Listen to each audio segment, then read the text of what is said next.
യേശുവിൽ ഏറെ സ്നേഹമുള്ളവരെ, പുതിയൊരു ദിവസം നൽകി കർത്താവ് നമ്മെ അനുഗ്രഹിച്ചിരിക്കുകയാണ്. നല്ല ഈശോയ്ക്ക് നമുക്ക് നന്ദി പറയാം. ഇന്നേ ദിനം നാം ധ്യാനിക്കുന്നത്, ചിന്തിക്കുന്നത് നമ്മളെ മെനഞ്ഞെടുത്തതും രൂപപ്പെടുത്തിയതും സൃഷ്ടിച്ചതും ദൈവമാണ് എന്നതിനെക്കുറിച്ചാണ്.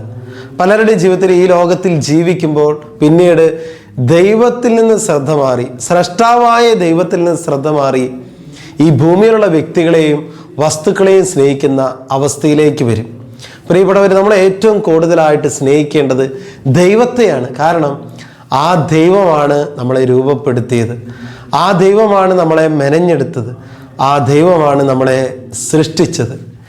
ജെറമ്യാ പ്രവാചകന്റെ പുസ്തകത്തിൽ നമ്മൾ കാണും, മാതാവിൻ്റെ ഉദരത്തിൽ നിനക്ക് രൂപം നൽകുന്നതിന് മുമ്പേ ഞാൻ നിന്നെ അറിഞ്ഞു. അപ്പോൾ ഇവിടെ ഈ ലോകത്തിൽ നമ്മൾ ചിന്തിക്കണം, നമ്മുടെ അപ്പൻ നമ്മളെ കാണുന്നതിന് മുമ്പേ, അമ്മ നമ്മളെ അറിയുന്നതിന് മുമ്പേ അറിഞ്ഞവനാണ് ദൈവം. വൈദികരുടെ ജീവിതത്തിൽ, സിസ്റ്റേഴ്സിൻ്റെ ജീവിതത്തിലൊക്കെ ചിലരൊക്കെ ചോദിക്കാറുണ്ട്, എങ്ങനെ നിങ്ങളുടെ അപ്പനെ ഉപേക്ഷിക്കാൻ പറ്റി, അമ്മയെ, കുടുംബാംഗങ്ങളെയൊക്കെ ഉപേക്ഷിക്കാൻ പറ്റി? പ്രിയപ്പെട്ടവരെ, ഈ ലോകത്തിലുള്ള അപ്പനേക്കാൾ, അമ്മയേക്കാൾ, കുടുംബാംഗങ്ങളെക്കാൾ, വ്യക്തികളെക്കാൾ, സാഹചര്യങ്ങളെക്കാൾ, വസ്തുക്കളേക്കാൾ പ്രധാനപ്പെട്ടതാണ്, വലിയവനാണ് ദൈവം എന്നൊരു ബോധ്യം ഉണ്ടായത് ഒത്തിരി വൈദികർ സഭയിലുണ്ടായത്, ഒത്തിരി സിസ്റ്റേഴ്സ് സമർപ്പിതര് ഈ ലോകത്തിലുണ്ടായത്. ഈ ലോകത്തിലുള്ള വ്യക്തികളെക്കാൾ, വസ്തുക്കളെക്കാൾ പ്രധാനപ്പെട്ടതാണ് ദൈവം. കാരണം നമ്മളെ മെനഞ്ഞെടുത്തത്, സൃഷ്ടിച്ചത്, രൂപപ്പെടുത്തിയത് ആരാണ്? ദൈവമാണ്. ഈ ബോധ്യം എപ്പോഴും നമ്മുടെ ജീവിതത്തിൽ ഉണ്ടാകട്ടെ. ഈ ലോകത്തിൽ ജീവിക്കുമ്പോൾ അറിയാതെ നമ്മുടെ ശ്രദ്ധയൊക്കെ ഈ ലോകത്തിലുള്ള വ്യക്തികളിലേക്ക് പോകും. അതൊരു ബന്ധനമാണ്. ഈ ലോകത്തിലുള്ള ചില വസ്തുക്കളുടെ അടിമത്തത്തിലേക്ക് പോകും. അതും ഒരു ബന്ധനമാണ്. പ്രിയപ്പെട്ടവരെ, യേശു ക്രിസ്തു നിങ്ങളെ സ്വതന്ത്രരാക്കി, നിങ്ങളെ യഥാർത്ഥത്തിൽ സ്വതന്ത്രരാക്കുക. നമുക്ക് നമ്മുടെ അപ്പൻ്റെ മുമ്പിൽ വലിയൊരു സ്വാതന്ത്ര്യം വേണം. ഈ ലോക വസ്തുക്കളേക്കാൾ, വ്യക്തികളേക്കാൾ എൻ്റെ ദൈവമാണ് പ്രധാനം എന്ന് പറയുന്നത്. പ്രിയപ്പെട്ടവരെ, നമ്മൾ സ്വതന്ത്രരാകുകയാണ്. നമ്മുടെ പിതാവായ ദൈവത്തെ അപ്പ എന്ന് വിളിക്കുവാൻ, ഈശോയെ അപ്പ എന്ന് വിളിക്കാനൊക്കെ നമുക്ക് വലിയ സ്വാതന്ത്ര്യം ലഭിക്കുകയാണ്. ബാലനായ യേശുവിനെ ദേവാലയത്തിൽ വെച്ച് കണ്ടെത്തുന്ന സമയത്ത് പരിശുദ്ധ അമ്മ ചോദിച്ചു, മകനെ, നീ ഞങ്ങളോട് ഇങ്ങനെ ചെയ്തത് എന്ത്?